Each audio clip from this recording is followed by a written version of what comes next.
What's going on, everybody? I'm Brandon from Walker's Woodworks. Welcome back to the channel. Today we're going to be going over a few things that you may or may not have known that you can use a biscuit joiner for. Let's go. All right, the first thing I want to talk about is the Z-clips or tabletop fasteners. It's how I attach all of my tops to my bases as long as there's an apron or some sort of base that will allow for it. But the problem with these is you have to cut a slot, and you can either do it before on the table saw, or if you're like me, you forget things all the time. So there's a great way to use the biscuit joiner to install these. Let me show you how. I'm just going to use scrap wood for this demonstration, but you get the idea. This would be the apron of your table, and this would be the top. So you can have overhang, whatever. But you just need to lay them out like this to get the idea of where the orientation needs to be for the tabletop fastener. So this would go here and go into the slot that will be cut into the apron. To get the depth you need to cut, you can just kind of hold this here and then mark on the inside where that needs to go. It doesn't have to be perfect, but basically you want this to, when tightened down, suck the top down to the apron of the table. And as long as these are put into the end of the table, it'll expand and contract this way so it can slide in that slot and allow for wood movement. Now to set the biscuit joiner up, I actually pre-marked on mine for quick reference because I use these all the time. But if you don't have it pre-marked, make sure your biscuit joiner is unplugged, and you can kind of stick the blade out and reference, I don't know if you guys can see that very well, where the blade is going to hit that mark. So the top of the blade is what you want to hit that mark with. So the slot will be cut down here. That way this will hook into the top edge and tighten down. So let me get this cut and I'll show you how to put it together. I also highly recommend some sort of dust extraction, because if not, it gets all the wood chips plugged up in here and it doesn't work very well. I always get people asking me too if I like this biscuit joiner. It's Ryobi, it's a cheaper one. Yeah, I've had it for 5 years and it works just fine. So I'm gonna get this clamped down and we'll get the hole cut. Slot cut, not hole. So a lot of people just plunge in once, but I like to plunge and then slide it so it creates a longer slot for that clip to slide in. You don't have to have an exact spot where you need to mount it up in case you have like a knot on the top, or it's right in a glue joint or epoxy or something like that. So basically you just plunge in and then slide and try to keep it 90 degrees.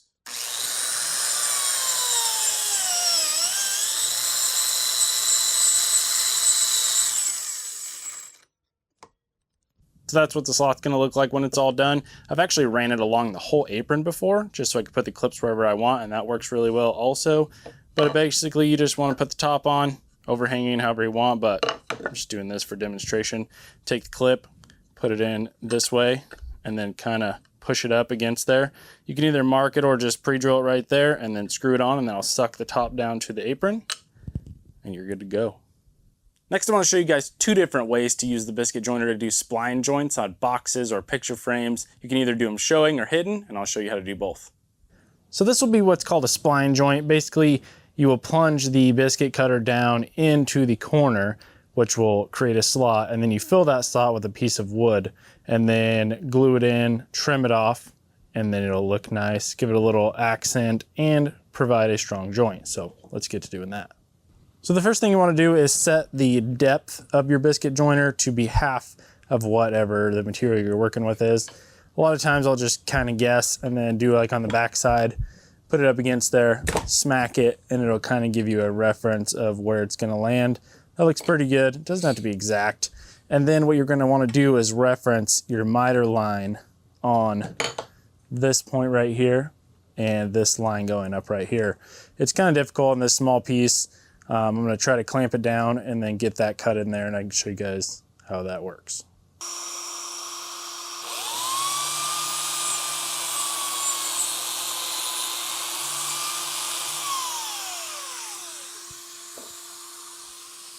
So I got the slot cut in there. I should mention on the biscuit joiner, I'm using the number 20 setting for the largest biscuits. That way you just get the most depth. But then you're going to want to take a piece of lighter colored wood if you want it contrasting and cut it the size of the blade, which is like a little less than 3/16 on this particular joiner. And then you want it fitting tight, just test fit it, and then we can glue it in. Once it's dry, we can flush trim it and it'll look nice.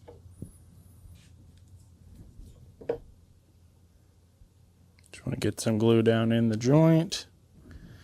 And I usually put them on this piece as well. I'm pretty generous with glue. You can always wipe or sand it off.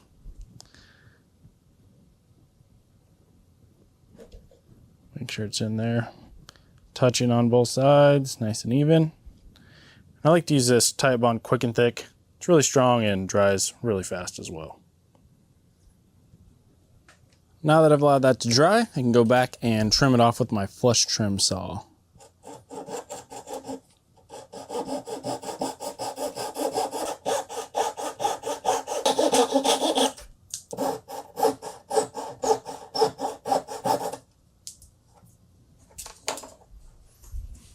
Come with the sander to flush it up.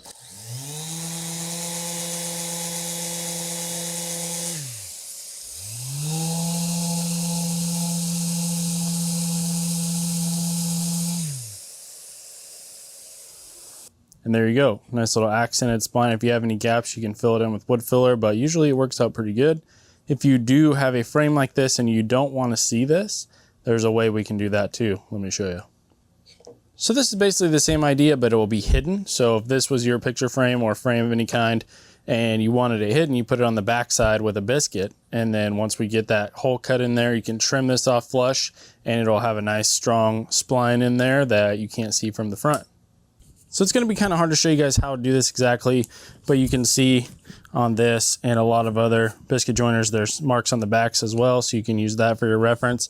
And you just want to make sure your fence is deep enough to where the biscuit gets far enough back that it's not going to stick out the sides. So you want it back in here somewhere.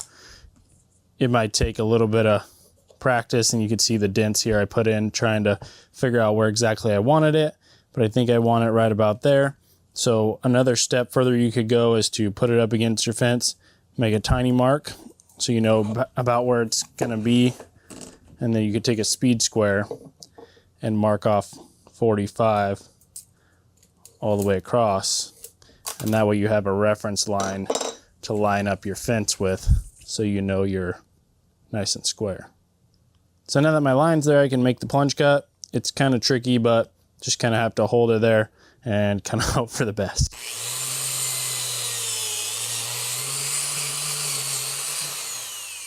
All right, now that I got the slot cut, I can go ahead and glue the biscuit in, and then I can flush trim it, and you'll have that strength of the spline without being able to see it.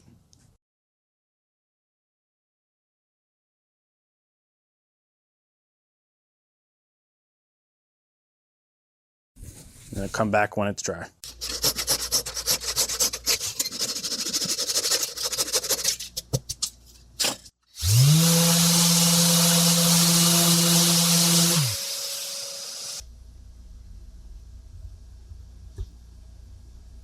Real quick, guys, I want to go over today's sponsor of the video, Carolina Shoe Company.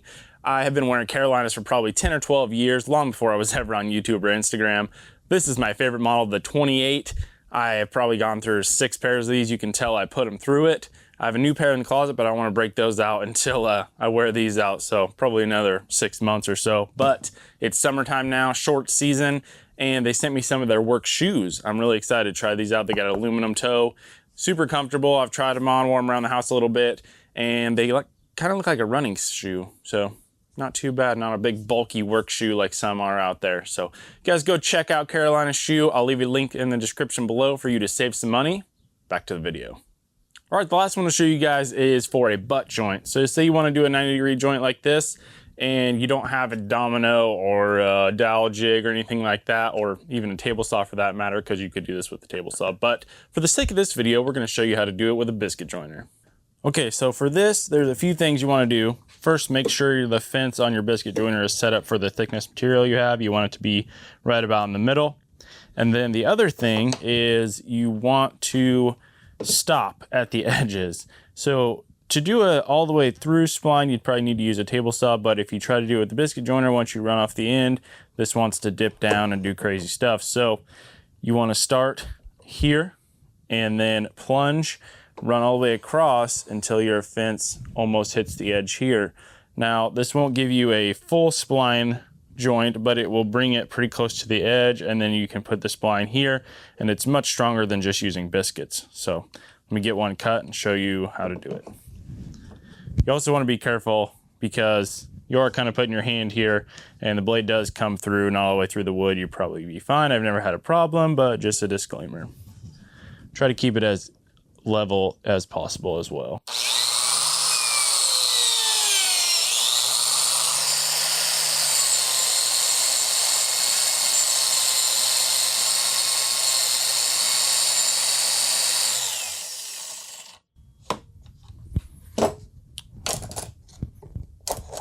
So you can see there, it made the cut almost to the end. It's kind of nice because then you won't see the spline and you can get a piece of spline joint in there. So now we need to cut this one in this orientation so we can put them together. All right, so in case you guys think I have it all figured out, that is definitely not the case. I've been trying to figure out how I'm gonna cut the biscuit joint in here, or the spline joint in here, on such a small piece. Normally when I do this, it's on much bigger pieces and I don't have to worry about them moving around like this will. So what I think I figured out is if I take another board, butt it up here to kind of act as a fence, I can clamp that down out here to the table.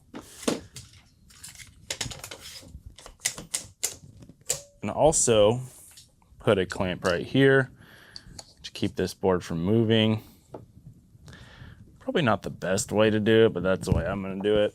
The problem with it was I couldn't clamp this down because the fence of the biscuit joiner would hit any of the clamps. But now I actually have a better point of reference and I'm going to plunge and slide this way towards this clamp and the fence won't hit the clamp. So let's see what happens.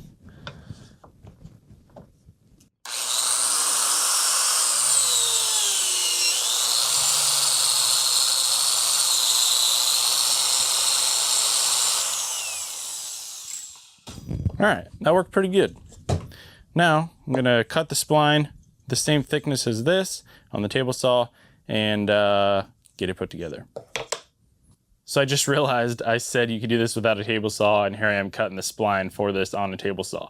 But what you could do, since the blade is a standardized kind of size, you could go to Home Depot or hardwood dealer, anywhere like that, and get a piece of, they call it scribe or trim, something like that, to put in here.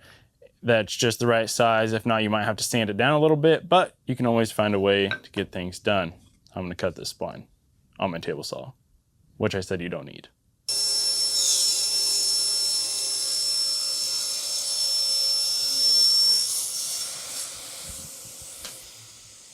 Now I need to cut the spline to length. You can't just cut it the size of the slot because when you plunge, it actually has a radius in there, so you need to go past that. So I usually just kind of eyeball it, put it down where it looks like it's starting to flatten out, and then kind of mark it where it comes up on the other side. And then we'll cut that to length and get this thing glued together. So here's what you end up with. Put the spline in, kind of dry fit it usually is what I do. Get the ends lined up, and it all looks good. So you'll have the strength of the edge grain to face grain as well as the spline joint in the center. Should make for a really strong joint and work just fine. So we'll get this glued together.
Hey, let me know in the comments down below if you guys have any other uses for the biscuit joiner. I would love to hear them. Huge shout out to Carolina for sponsoring this video. You guys head over to my website to check out all my plans and blog posts and things like that. I'm adding new stuff all the time.